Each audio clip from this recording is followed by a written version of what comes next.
Hi friends, welcome to wonder women Telugu. Friends, మనం RPF constable ఎగ్జామ్కి సంబంధించి ప్రతి సబ్జెక్ట్ మీద కొన్ని ఇంపార్టెంట్ టాపిక్స్లో మోడల్ క్వశ్చన్స్ డిస్కస్ చేసుకుందాం అనుకున్నాం కదా. సో ఈ వీడియోలో divisibility rules and number system మీద కొన్ని మోడల్ ప్రాబ్లమ్స్ అనేవి డిస్కస్ చేసుకుందాం. ఈ మోడల్ క్వశ్చన్స్ అనేవి మనకు మొన్న జరిగిన ఆర్పిఎఫ్ ఎస్ఏ ఎగ్జామ్లో ప్రతి షిఫ్ట్లో 1 or 2 క్వశ్చన్స్ అనేవి రావడం జరిగింది. సో మనం ఆర్పిఎఫ్ కానిస్టేబుల్ ఎగ్జామ్లో కూడా ఈ టైప్ ఆఫ్ క్వశ్చన్స్ అనేవి ఎక్స్పెక్ట్ చేయొచ్చు. మొన్న జరిగిన ఆర్పిఎఫ్ ఎస్ఏ ఎగ్జామ్లో ఎలాంటి క్వశ్చన్స్ ఇచ్చారు, ఏ టాపిక్ మీద క్వశ్చన్స్ ఇచ్చారు అని చెప్పేసి నేను 2 వీడియోస్ అనేవి చేయడం జరిగింది. ఒకవేళ ఆ వీడియోస్ ఎవరైనా చూడకపోతే డిస్క్రిప్షన్లో లింక్లు ఇస్తాను, చూడండి. సో ఈ ప్రాబ్లమ్స్ మనకి ఆర్పిఎఫ్ కానిస్టేబుల్కే కాకుండా ఎన్టీపీసీకి అలాగే ఏపీ కానిస్టేబుల్ ఎగ్జామ్కి కూడా యూజ్ అవుతాయి. సో అవి ప్రిపేర్ అవుతున్న వాళ్ళు ఎవరైనా ఉన్నా కానీ ఈ వీడియో చూడొచ్చు.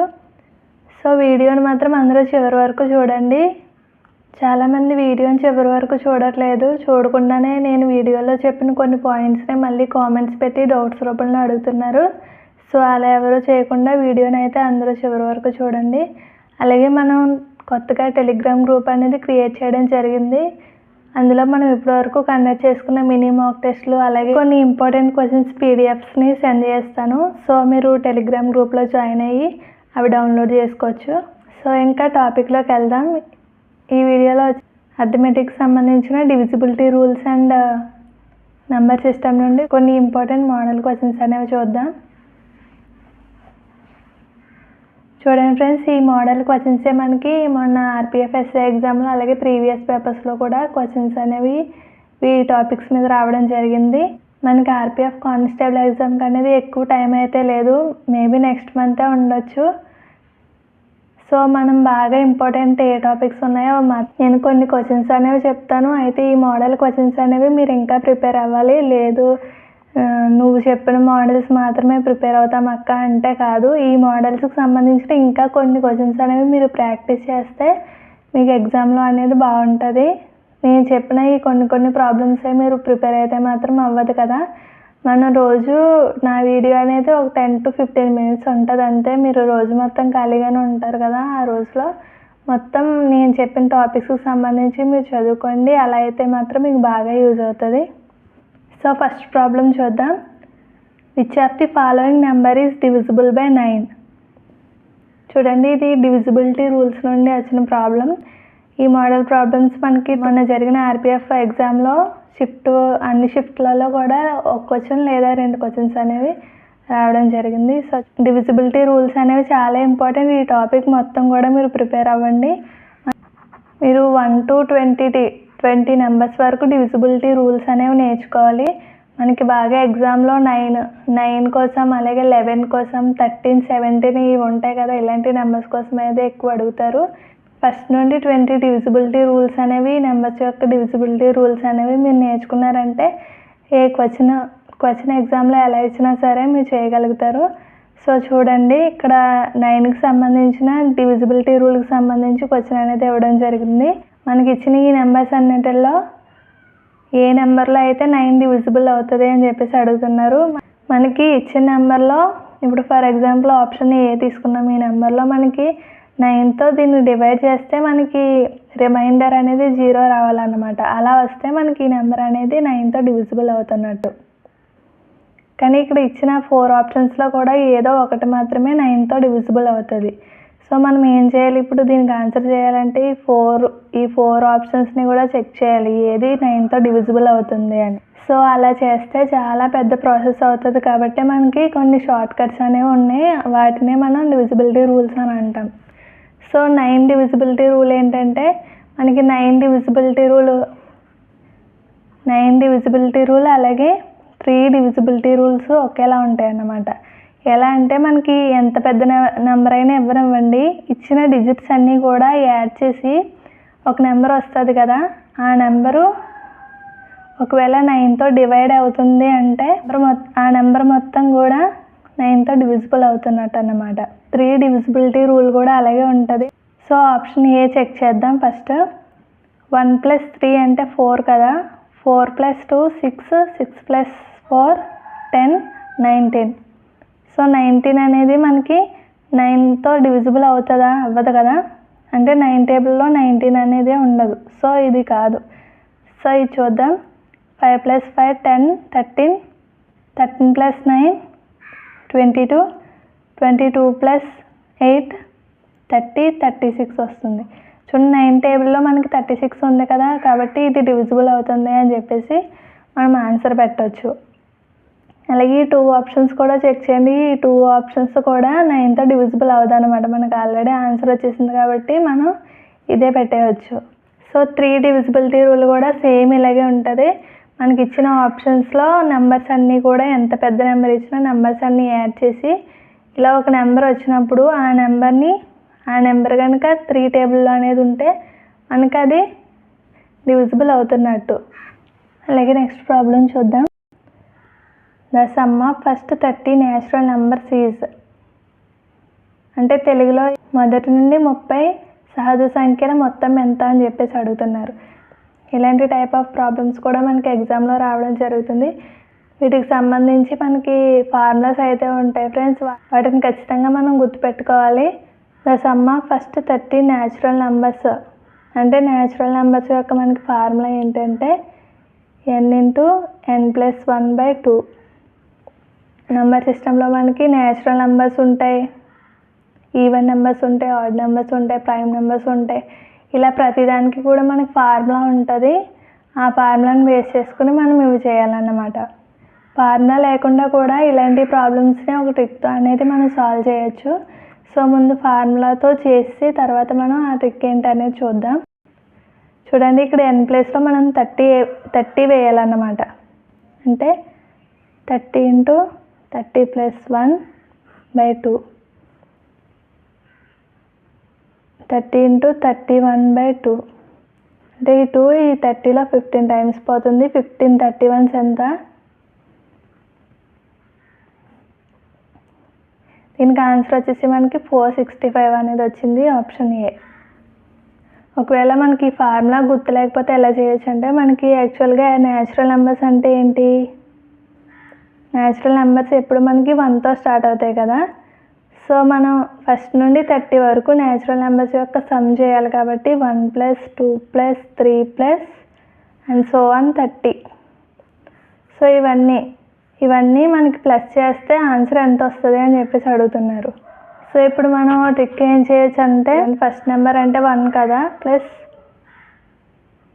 లాస్ట్ నెంబర్ అంటే 30/2 ఇంటూ మొత్తం మనకి ఎన్ని నెంబర్స్ ఇచ్చారు, 30 నెంబర్స్ ఇచ్చారు కదా. సో 30. ఇప్పుడు చూడండి, 31/2 × 30 అంటే 2 30లో 15 టైమ్స్ పోతుంది. ఇక్కడ కూడా చూడండి 31 × 15 అని వచ్చింది కదా, మనకి 465 అనేది వచ్చింది. సో ఇలాంటి టైప్ ఆఫ్ ప్రాబ్లమ్స్ మనకి ఈ ఫార్ములా గుర్తు లేకపోతే ఇలా అన్నా చేయొచ్చు. ఫస్ట్ నెంబర్ అలాగే లాస్ట్ నెంబర్ /2 ఇంటూ మనకి ఎన్ని నెంబర్స్ ఇచ్చారు అనేది వేస్తే మనకి ఆన్సర్ అనేది వస్తుంది అన్నమాట. సో ఈ ట్రిక్ని యూజ్ చేసి నెక్స్ట్ ప్రాబ్లం కూడా మనం చేద్దాం. ఈ ఫార్ములాని యూజ్ చేసే మనకి ఇది చేయాలంటే కొంచెం లెంతీ ప్రాసెస్ ఉంటుంది కాబట్టి ఈ ట్రిక్ యూజ్ చేసి చేద్దాం. చూడండి, ఫస్ట్ నెంబర్ అంటే 51 ప్లస్ లాస్ట్ నెంబర్ అంటే 100/2 ఇంటూ మొత్తం మనకి ఎన్ని నెంబర్స్ ఉన్నాయి. ఇక్కడ చూడండి, ఇక్కడ అబ్జర్వ్ చేయండి, ఫస్ట్ నుండి లేవు ఇక్కడ నెంబర్స్, ఎక్కడి నుండి ఉన్నాయి, 51 నుండి ఉన్నాయి కాబట్టి 51 నుండి 100 వరకు మనకి ఎన్ని నెంబర్స్ ఉంటాయి, 50 నెంబర్స్ ఉంటాయి కాబట్టి 50 వేసుకున్నాం. సో ఇలాంటి టైప్ ఆఫ్ ప్రాబ్లమ్స్ ఇలా ఈ ట్రిక్ యూజ్ చేసామంటే మనకి ఆన్సర్ అనేది త్వరగా వస్తుంది అన్నమాట. సో దీన్ని సాల్వ్ చేసి ఆన్సర్ ఎంత వచ్చింది అనేది కామెంట్ బాక్స్లో పెట్టండి. సో ఫ్రెండ్స్, 4th ప్రాబ్లం చూడండి. ఇక్కడ కూడా డివిజిబిలిటీ రూల్స్ ఉండే ఈ ప్రాబ్లం కూడా, కానీ 11తో ఇచ్చారనమాట. ఇంతకుముందు 9తో చేసాం కదా, ఇప్పుడు 11తో. 9 డివిజిబిలిటీ రూల్స్లో ఏంటంటే మనకి ఇచ్చిన నెంబర్స్ అన్ని ఆప్షన్స్ ఇచ్చారు. ఇక్కడ ఈ నెంబరు డివిజిబుల్ అవుతుందా లేదా అని చెప్పేసి అడుగుతున్నారు. మనకి ఎప్పుడు కూడా 4 ఆప్షన్స్ ఇచ్చేసి ఇలా ఒక నెంబర్తో డివిజిబుల్ అవుతుందా లేదా అని చెప్పేసి అడుగుతారు. సో నేను ఇక్కడ ఎస్ ఆర్ నో అని చెప్పేసి ఆప్షన్స్ ఇచ్చాను. ఇది డివిజిబుల్ అవుతుందా లేదా అని చెప్పేసి మనం కనుక్కోవాలి. సో నేను చెప్పాను కదా, ప్రతి నెంబర్కి కూడా సెపరేట్గా రూల్స్ ఉంటాయన్నమాట. ఇప్పుడు మనం 9 డివిజిబిలిటీ రూల్ చేసినప్పుడు ఇచ్చిన నెంబర్స్ మొత్తం యాడ్ చేసి తర్వాత వచ్చిన నెంబరు మనకి ఇచ్చిన నెంబర్తో డివిజిబుల్ అవుతుందా లేదా అని చెక్ చేస్తే అలా చేయకూడదు మనం, ఎందుకంటే అది 9 డివిజిబిలిటీ రూల్ అది. కానీ ఇక్కడ మనకి 11 వచ్చింది కాబట్టి 11కి వేరేలా ఉంటుంది డివిజిబిలిటీ రూల్ అనేది. సో అందుకే నేను చెప్తున్నాను 1 to 20 వరకు డివిజిబిలిటీ రూల్స్ అనేవి నేర్చుకోండి. ఆ మధ్యలోనే ఖచ్చితంగా మనకి ఎగ్జామ్లో అనేది ఏదో ఒక నెంబర్ కోసం అడుగుతారు. 6, 3, 7, 3, 8, 4 అనేది ఇచ్చారు కదా. సో 11 డివిజిబిలిటీ రూల్ ఏంటంటే మనకి ఆల్టర్నేట్ నెంబర్స్ ఉంటాయి. ఆల్టర్నేట్ నెంబర్స్ని సమ్ చేసి,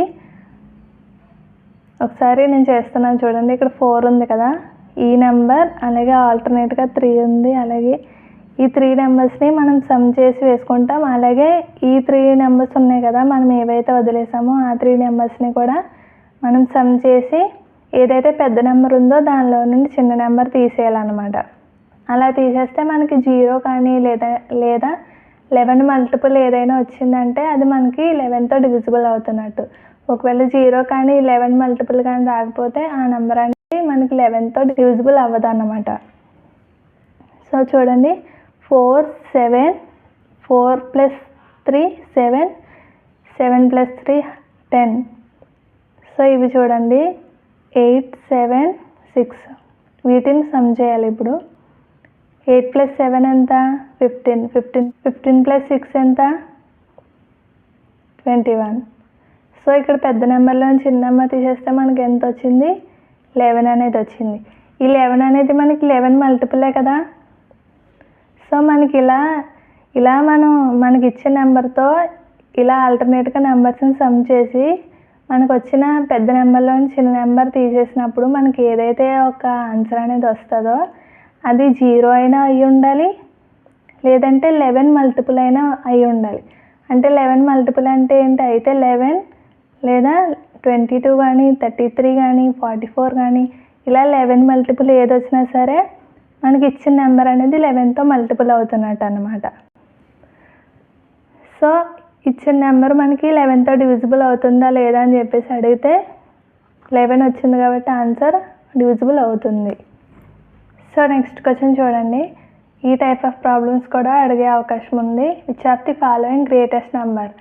చూడండి, ఇక్కడ ఆప్షన్స్ 4 ఇచ్చారు. ఈ నెంబర్స్ అన్నిటిలో కూడా మనకి ఏది గ్రేటెస్ట్ అని చెప్పేసి అడుగుతున్నారు. సో మనకి ఇక్కడ పవర్స్లో ఉన్నాయి కదా నెంబర్స్ అన్నీ. ఇలాంటి టైప్ ఆఫ్ ప్రాబ్లమ్స్ ఇచ్చినప్పుడు ఏంటంటే జనరల్గా మనకి ఇప్పుడు x⁴n అలాగే x⁴y అనేవి ఉన్నాయి. దీన్నేమో బేస్ అంటాం, అలాగే దీన్ని పవర్ అంటాం. ఇంకా చిన్నప్పటి నుండి మనం నేర్చుకున్నాం దీన్నేమో బేస్ అంటాం, దీన్నేమో పవర్ అంటాం కదా. మనకి ఇలా ఒక 2 నెంబర్స్ ఉన్నాయి. ఇక్కడ బేస్లు 2 కూడా ఈక్వల్గా ఉన్నాయి అనుకోండి. బేస్లు ఈక్వల్గా ఉండి పవర్స్ వేరుగా ఉన్నప్పుడు మనకి ఏ పవర్ అయితే పెద్ద నెంబర్ ఉందో అదే మనకి గ్రేటెస్ట్ అవుతుంది అన్నమాట. అంటే ఇది కాదు, ఎగ్జాంపుల్ ఇంకోటి చెప్తున్నాను చూడండి. ఇప్పుడు x ఉంది కదా, x⁴2 ఉంది, అలాగే x⁴3 ఉంది. ఈ రెండిట్లో ఏది పెద్దది అని మనల్ని అడిగితే ఇప్పుడు బేస్లు 2 ఈక్వల్గానే ఉన్నాయి కదా, బేస్లు రెండిట్లో కూడా ఎక్సే ఉంది. కానీ పవర్స్లో చూస్తే మనకి ఇక్కడేమో 2 ఉంది, ఇక్కడేమో 3 ఉంది కదా. సో ఇలా బేస్లు 2 ఈక్వల్గా ఉండి పవర్స్ ఎప్పుడైతే పెద్ద పవర్ దేనికైతే ఉంటుందో అదే మనకి పెద్ద నెంబర్ అవుతుంది అన్నమాట.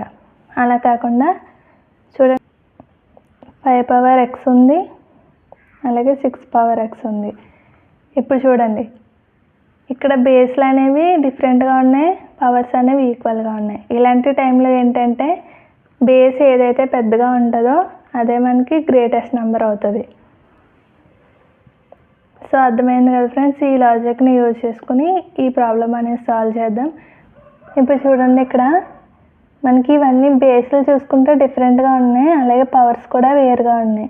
సో మనకు ఆన్సర్ తెలియాలంటే ఏదో ఒకటి బేస్లన్నీ ఈక్వల్ చేసుకోవాలి, లేదంటే పవర్స్ అన్నీ ఈక్వల్ చేసుకుంటే మనకి ఆన్సర్ అనేది చెప్పగలుగుతాం అన్నమాట.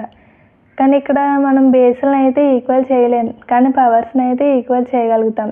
సో మనం పవర్స్ని ఈక్వల్ చేసుకుని ఏది పెద్ద నెంబర్ అనేది డిసైడ్ చేద్దాం. ఇక చూడండి, పవర్స్ ఏమున్నాయి మనకి 200, 150, 100, 50 ఉన్నాయి కదా. మనం ఈ పవర్స్కి HCF అనేది కడితే మనకి పవర్స్ని ఈక్వల్ చేయడానికి వీలుగా ఉంటుంది అన్నమాట. సో చూడండి, హెచ్సిఎఫ్ కడతాం. హెచ్సిఎఫ్ కోసం మనం ఎప్పుడు కూడా చిన్న నెంబర్ అనేది తీసుకుంటాం కదా. ఈ 50, ఇప్పుడు ఈ 50 అనేది ఈ 3 నెంబర్స్లో పోతే అదే మనకి హెచ్సిఎఫ్ అవుతుంది. సో 50 అనేది 3 నెంబర్స్లో కూడా పోతుంది కదా. 100లో పోతుంది, 150లో పోతుంది, 200లో కూడా పోతుంది. సో మనం ఇప్పుడు ఈ పవర్స్ అన్నిటినీ 50 మల్టిపుల్గా వేసుకుందాం. అంటే చూడండి, 4 × 50 అని రాసుకోవచ్చు కదా దీన్ని. అలాగే దీన్ని 3 పవర్ 3 × 50 అని రాసుకోవచ్చు. అలాగే దీన్ని 5 పవర్ 2 × 50 అని రాసుకోవచ్చు. దీన్ని 7 పవర్ 1 × 50 అని రాసుకోవచ్చు. సో మనకి 4 నెంబర్స్లో కూడా ఏది పెద్దది? బేస్ అనేది 27 పెద్దది. పవర్స్ అనేవి ఈక్వల్గా ఉండి బేస్ డిఫరెంట్గా ఉన్నప్పుడు బేస్ ఏది పెద్దది అయితే అదే ఆన్సర్ అవుతుంది అని అనుకున్నాం కదా. సో మనకి 27 అనేది ఇక్కడ ఆన్సర్ అవుతుంది. బి అనేది ఆన్సర్ అవుతుంది అన్నమాట. సో ఈ టైప్ ఆఫ్ ప్రాబ్లమ్స్ కూడా నేర్చుకోండి ఫ్రెండ్స్. ఈ టైప్ ఆఫ్ ప్రాబ్లమ్స్ కూడా అడుగుతున్నారు. ఇప్పుడు నేను ఎక్స్ప్లెయిన్ చేశాను కాబట్టి ఇంత ప్రాసెస్లా అనిపిస్తుంది, కానీ మీరు ప్రాక్టీస్ చేస్తే చాలా త్వరగానే ప్రాబ్లమ్స్ అనేవి చేయగలుగుతారు. సో నెక్స్ట్ వచ్చేసి some of first 35 odd numbers is, అంటే మొదటి 35 బేసి సంఖ్యల మొత్తం ఎంత అని చెప్పేసి ఈ క్వశ్చన్. సో దీనికి కూడా మనకి ఈజీగా ఒక ఫార్ములా అనేది ఉంటుంది. ఏంటి? n² అనే ఫార్ములా అనేది ఉంటుంది. మనకి ఆడ్ నెంబర్స్ అంటే ఏంటి? 1 + 3 + 5 ఇలా ఆడ్ నెంబర్స్ అన్నీ మనం ప్లస్ చేసుకుంటూ 35 వరకు వెళ్తే మనకు ఆన్సర్ ఎంత వస్తుంది అని చెప్పేసి అడుగుతున్నారు. ఇక్కడ సింపుల్గా మనం ఈ ఫార్ములా యూజ్ చేసి n² అంటే n ప్లేస్లో 35 వేసుకుని స్క్వేర్ చేస్తే ఆన్సర్ అనేది వచ్చేస్తుంది. సో ఇక్కడ ఏ నెంబర్ ఇచ్చినా సరే ఈ సమ్ ఇచ్చినప్పుడు మనకి n² అనే ఫార్ములా యూజ్ చేస్తే మనకి ఆన్సర్ అనేది వస్తుంది అన్నమాట. సో 35 స్క్వేర్ చేసి ఆన్సర్ ఎంత వచ్చింది అనేది కామెంట్ బాక్స్లో మెన్షన్ చేయండి.